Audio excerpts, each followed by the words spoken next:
What's up, guys? I just finishing up my warm up, and today I'm gonna walk you through my entire lower body routine. So a lot of legs. I also do core this day, but there's gonna be a lot of themes with my upper body workout, and I'm gonna get started.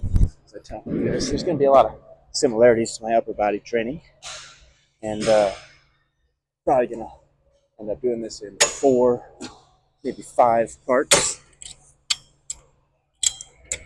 So, give you a rundown of the whole thing. These are my very first sets. We're going to be doing hamstring curls, calf raises, hamstring curls, squats, Romanian deadlifts. We're going to come back to more machines. We're going to do some quads on the machine. We're going to do inner and outer thigh on the machine. Then we're going to head over to the green, do some more athletic type movements, some split squats, some jumping variations, some mobility work, and then we'll finish up with core. It's going to be about 2 hours. Anyway, what I'm starting off with here is my first variation of hamstring curls. And this has been super lightweight, so I'm just kind of building up. Notice what I'm doing there is I'm holding it at the top. That's going to be the emphasis of this first round of hamstring curls. I feel like strength in that contracted position helps you with athletic movements and stability in things like a squat. So I like to train that. Plus, kind of like my upper body day, I like to start things out a little more mellow, a little slower, just because caffeine's still kicking in. Got to build up some adrenaline, and breakfast is still moving through me. So it's 125 here. I'll probably just go up one more, but really just getting good tight. Squeeze just there at the top. Just making sure I can hold it for a second. And on a lot of these exercises, I'm going to follow a very similar rep scheme with my upper body, in that I'm going to keep the reps very low per set, if that's what you want to call it. But I'm going to be using that to allow me to work with a pretty heavy weight and keep the rest periods fairly low. So ultimately, if you watch any of my upper body, that's kind of my strategy. Get to a fairly heavy weight. Find this kind of middle ground of efficiency where you can pack as many reps in, or get as much practice in with that as you can in a reasonable amount of time. So, this, I'm only going to spend another minute or two here. That's already reasonable working weight, so I'm going to do a couple triples, get a couple real good holds in, and we'll move on to calf raises. Leg day. On some of the exercises in upper body, like a bench press or a pull down, where you're working with heavier weight, coming in and nailing these sets with such short rest, it's super sweaty. You can just imagine. With these lower body exercises that are generally heavier, boy, do I get wet. But I put some ice in my water today, so maybe I'll stay a little cooler. I guess, I've always felt like I had fairly strong legs, but I feel like my femurs are a little bit longer, so at least in the mirror, I've always felt like they were a little behind developmentally, but I actually feel like they're starting to catch up. So I really like what I'm doing right now, which is why now is the time I'm gonna share it with you.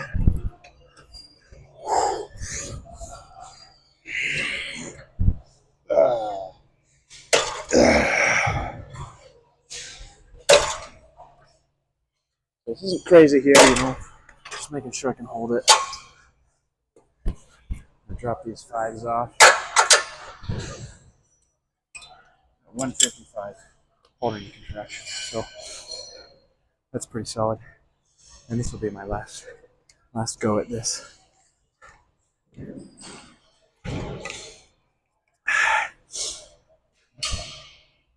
I do think this is fairly important, but I think more important than training the functionality here.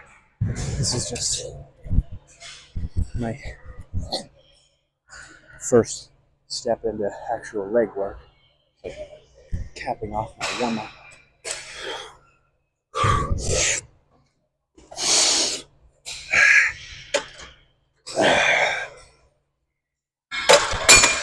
Oh!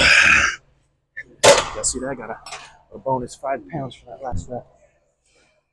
What fun.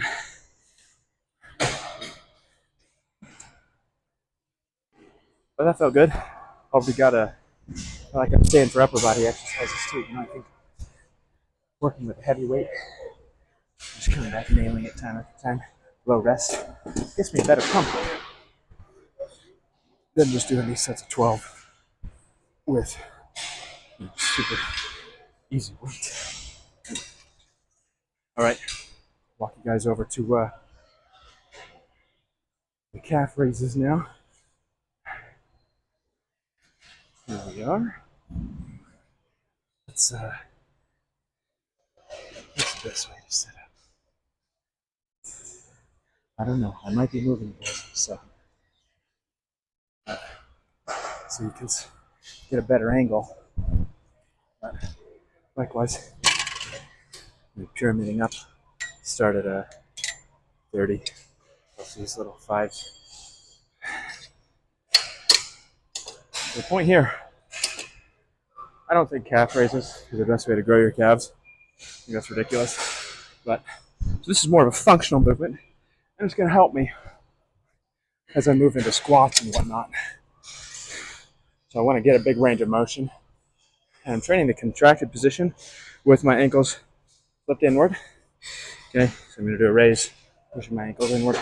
Then I'm going to push them out, actually, and do a raise with that. In each rep, I'm really trying to get a good contraction at the top, strengthen that contracted position on both sides.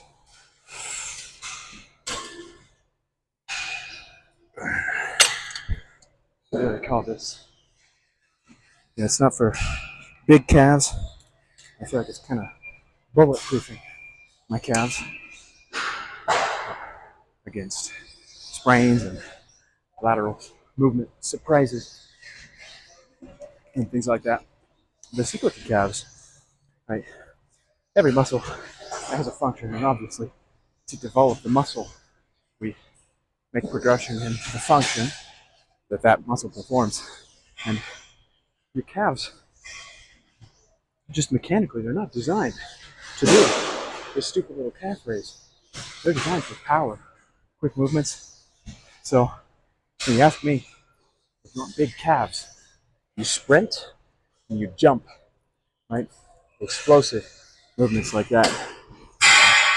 You know, a football player is gonna have way better calves than these natural bodybuilders doing a million calf raises. Not even remotely comparable. But actual athletes get really impressive. Big, bulbous calves. So, want good calves, you move. And we're going to be doing that later.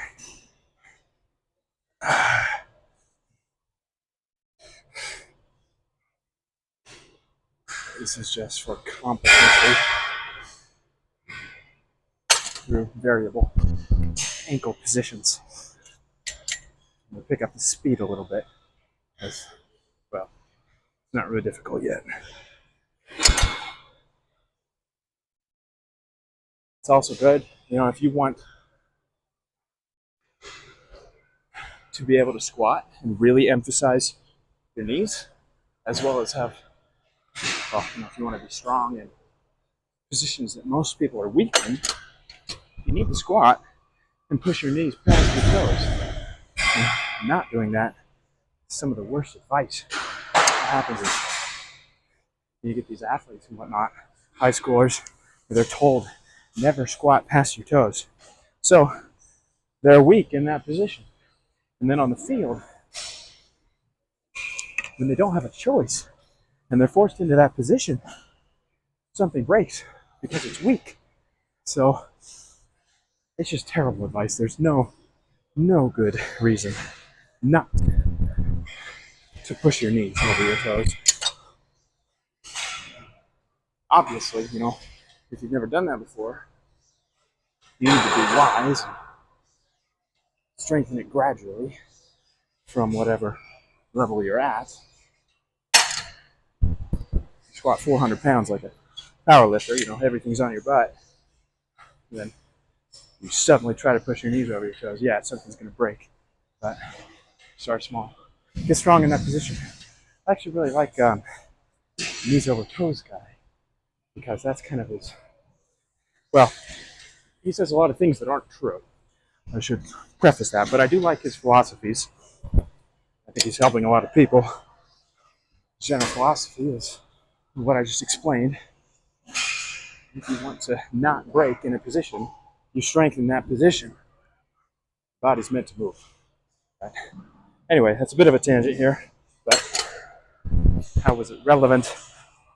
This is going to help me be strong and my ankles be strong in a knees over toes squat, as well as all my explosive lateral actions in ankle extension, also called plantar flexion, which I think is a ridiculous term. We use extension and flexion every other joint. Why can't we just, it's just as sensible at the ankle.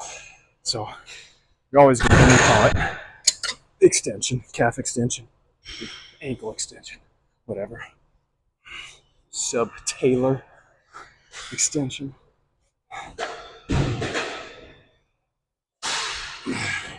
Subtalar is the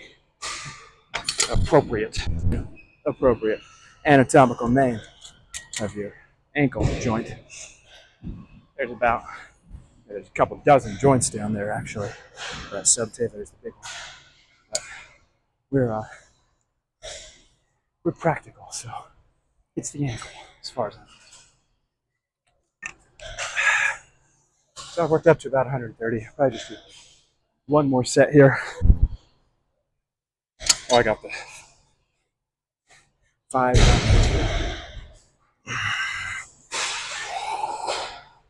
That makes us 10 more pounds than I did last week. Just trying to see if I'm comfortable in that position. Something fall. Anyway, that's probably good for now. I don't take this one too seriously. Wipe that down.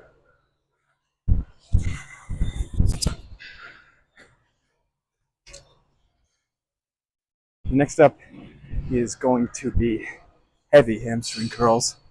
So this is where we really start to get into the swing of things. Ramp up the intensity substantially. I'm going to use a different machine. This little guy here is my preferred machine for, let's see, where can I set you? Those machines are really close and I don't want to block one off, so you might not get the best view today.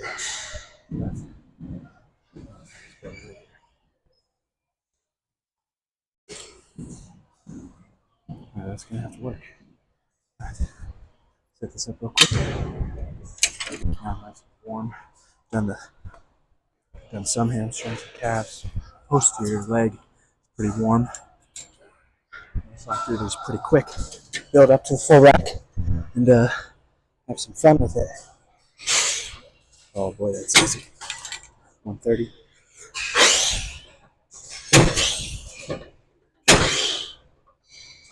Still pretty easy. Wow.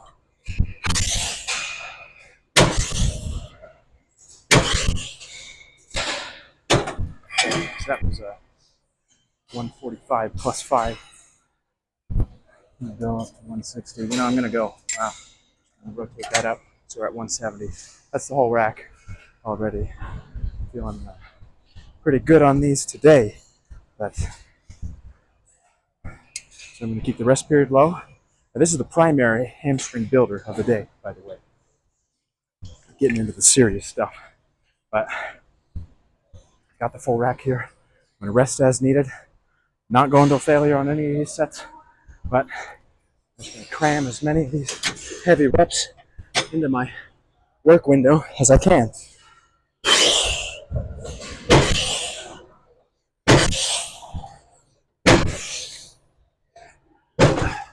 So I think if I took a set to failure with the full rack, I could probably do 10 or so, but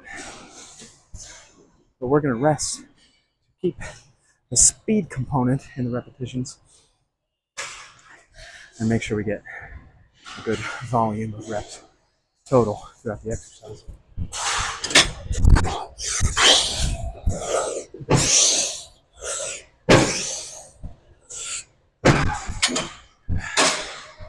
I probably will count my total reps. It's 7 right now.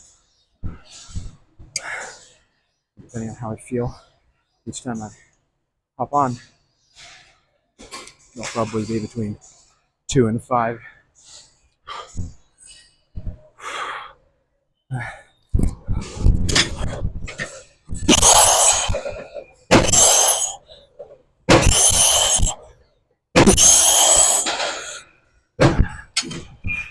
Get that adrenaline flowing. Get some good work in. So we're at 11. The pump is starting to kick in. Just heavyweight, relentless. And it's like a heavyweight pump. To me, anyway, it feels so much better than a set of 20. Easy weight.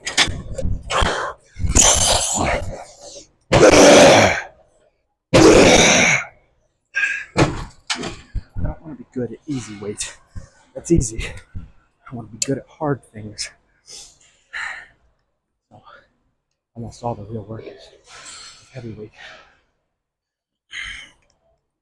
I lost count. I think I did 3 with 3, 1 with 4, 13. I guess it doesn't really matter.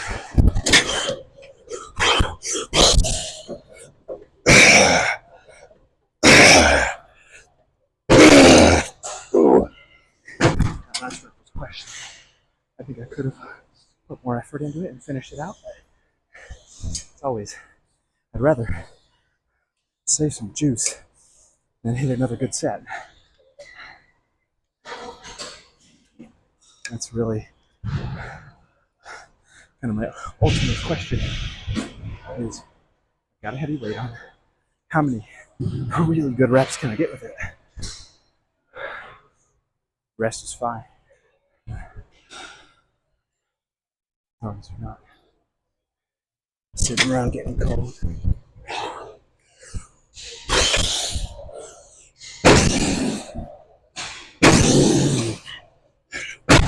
Fresh, angry, fired up.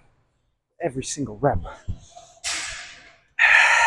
If I do 1, maybe 2 more goes, and then after this, I'm going to move on to squats, which is where, that's where it gets really tough.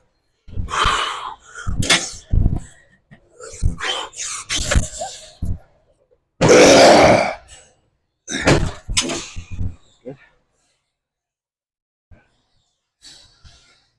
And 1 more.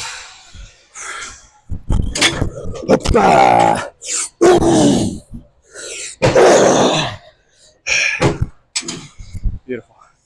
That's what an exercise looks like. I'm gonna wipe this down. We'll do pretty much the same thing with squats.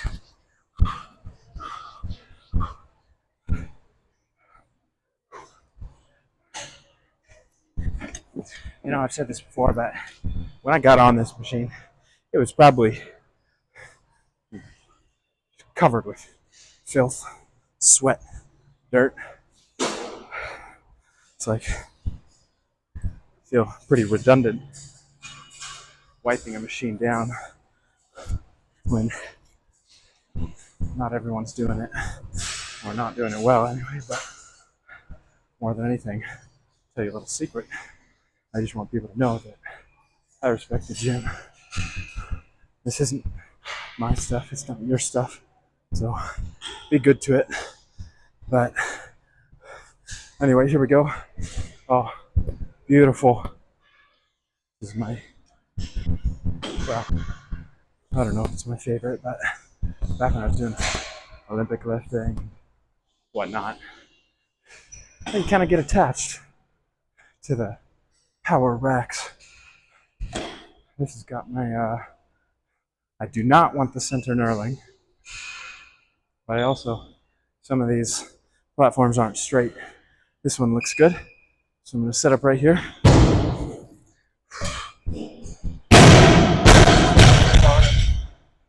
With no center knurling.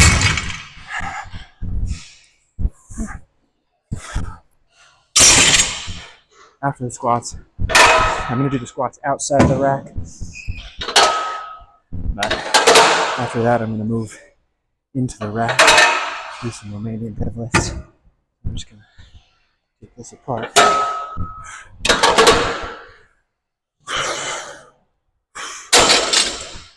All right, let's get you guys a good view for squats.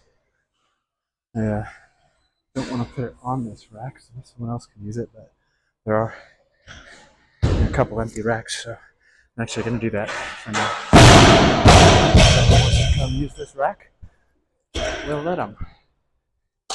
All right, we got clips. I'll talk you through my technique here. There's so many different ways to do a squat. We're not powerlifting. So a powerlifting squat would be a low bar, something like this, and then you'd bend forward, right? It's basically a deadlift. It's really stupid. Well, I shouldn't say that, you know. If you like powerlifting, sure, be a powerlifter. But I'm going to do a high bar, and the emphasis is going to be on bending the knee, not so much the hip. It takes a while to kind of warm up. A leg press. Keep your weight centered over. Honestly, push it more towards my toes. I don't really care how far I go down. I just want to load the knees to a point that I'm comfortable and then push.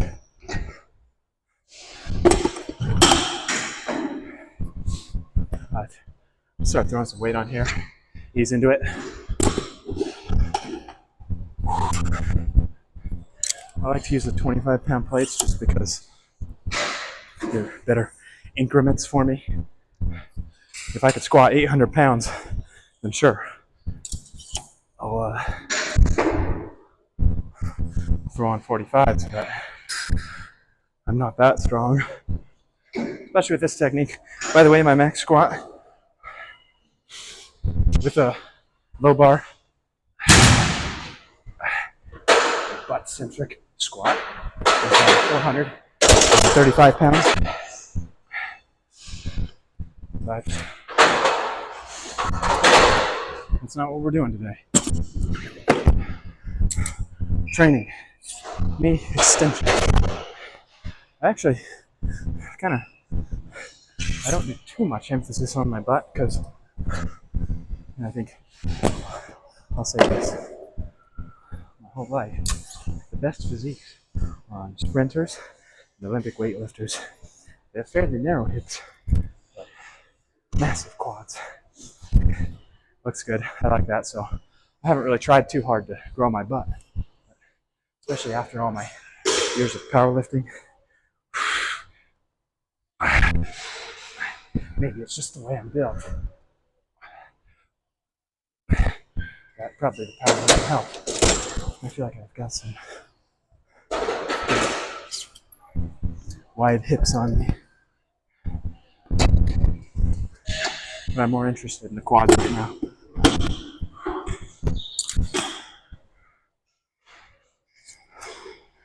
So I don't do much anything to emphasize the weights. Just enough to get them engaged in athletic movements. Support my weight when it needs to, you know.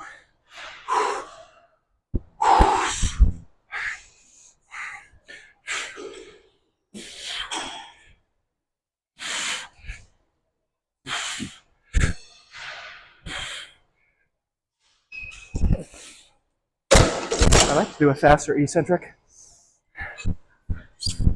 Feels a little more natural to me. But I'm probably gonna slow down on the words I listed for you because as this weight starts to go up, I can see I'm setting up and it's time to go. So I'm about to start working up a gnarly sweat, getting my cardio in too. So might be time to just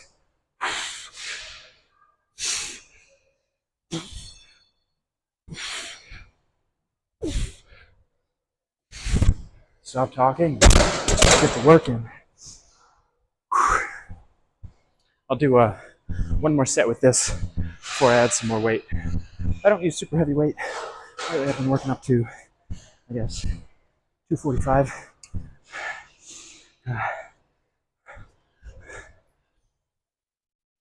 And you know, the same rep scheme as did on my bench press or the hamstring curls.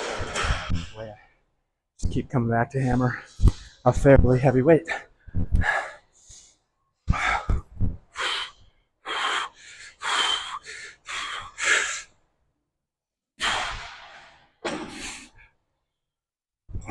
So I like to call it a standing leg press because everyone's squat is so different. If I switched up my technique right now, I'd easily add another 100 pounds.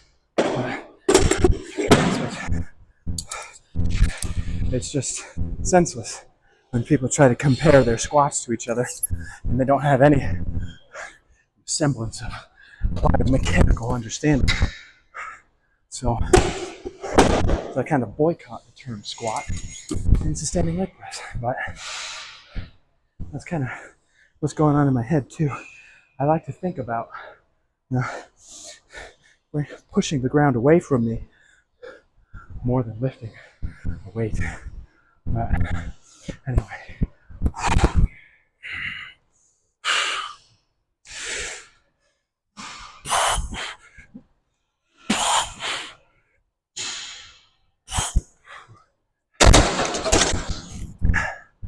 Triples. Sounds good today.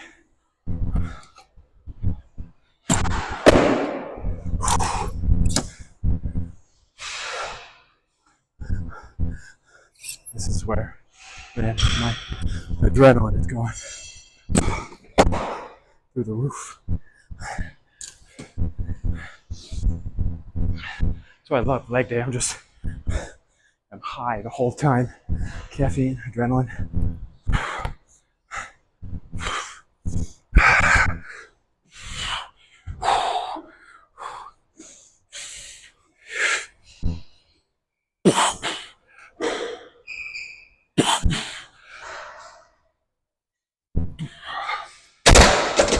Feels good. Uh-oh.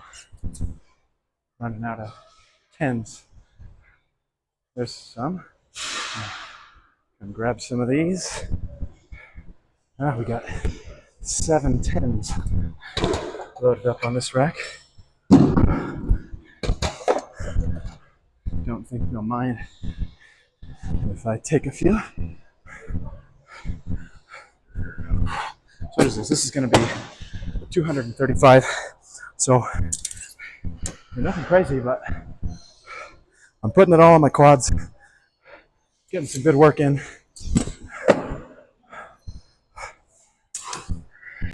I might drop to singles, depending on how this feels.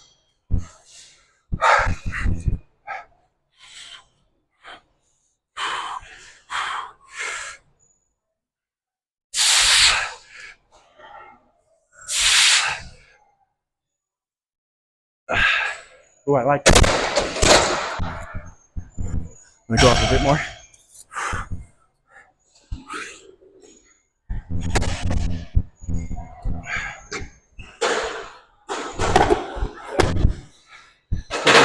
So I've only been squatting for, I guess, this is my 5th session, right? And of course, every other day.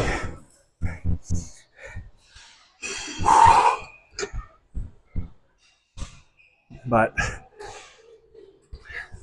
not, it's probably been 4 years since I seriously trained to squat. 2020 is when I was doing, when I wanted to be a power lifter. But I'm still kind of learning how this feels, how I want to do it.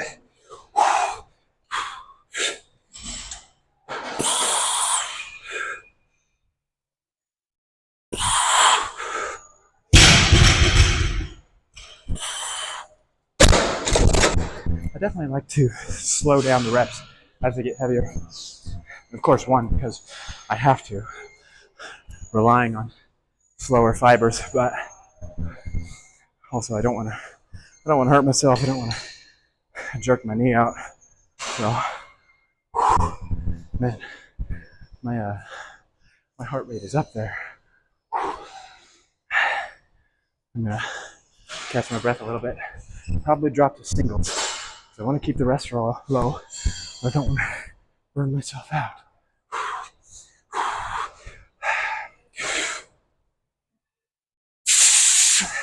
Yeah. I'm gonna put 5 more on. And then they got some singles. Definitely getting some fatigue.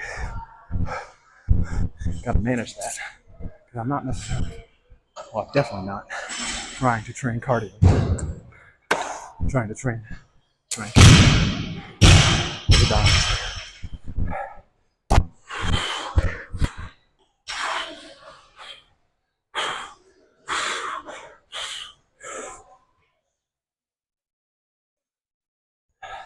Okay. Coming back to me, I feel catching my breath a little bit. Go ahead and add another 5 just because this 10-pound is prettier than 5-pound.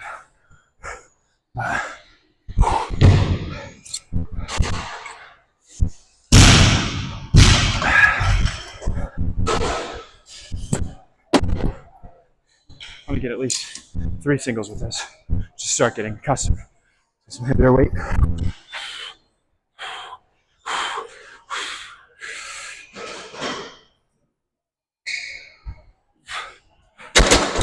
I definitely could add more weight, but I think it's better to have a really solid, crisp rep with, what is that, 265, than it is to get a sloppy rep with 285, right?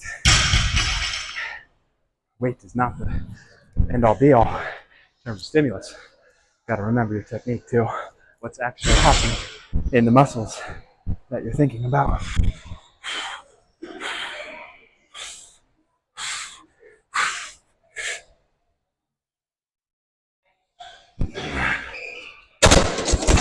I'm really excited because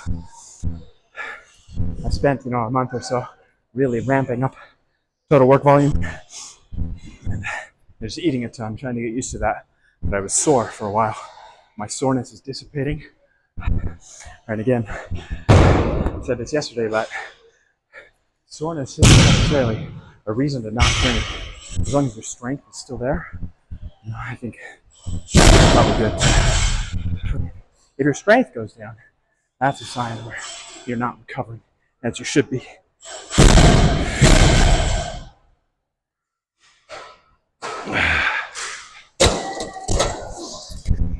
That was nice. Now I'm going to start. So we're going to get working sets in. I'm going to back the weight off. Keep the speed up. Oh, sorry. Start singing. I love these. Bluetooth earpods because I can listen to music and talk at the same time. But I'll try not to sing to you.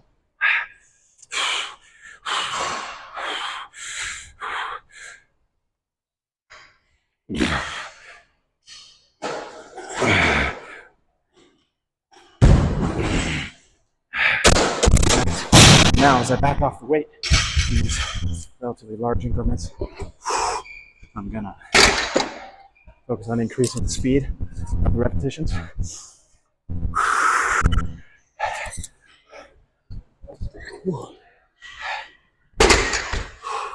Yeah, I'm sweating.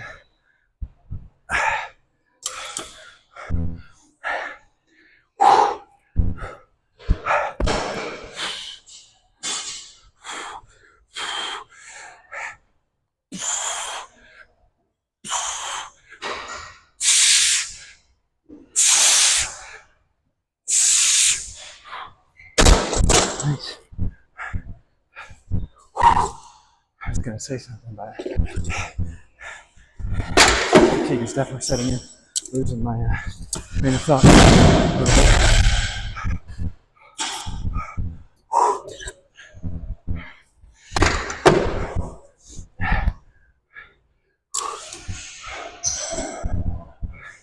He's got power cleaning. He's got 235 on. So I could clean and jerk 245 when I was doing Olympic. But he's doing good. It's good to see.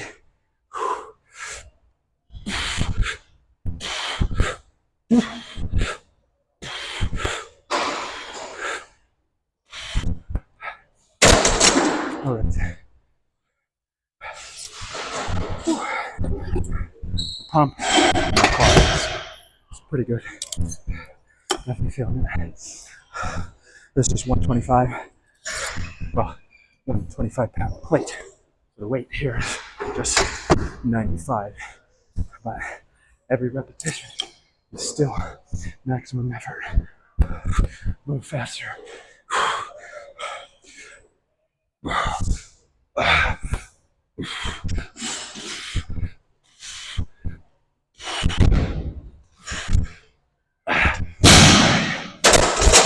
Okay. I'm gonna move into. Oh, you can go there. Yeah, yeah. I'll move this. Yeah. So I'm gonna move into Romanian deadlifts next. I'm gonna go ahead and switch over the video. Start a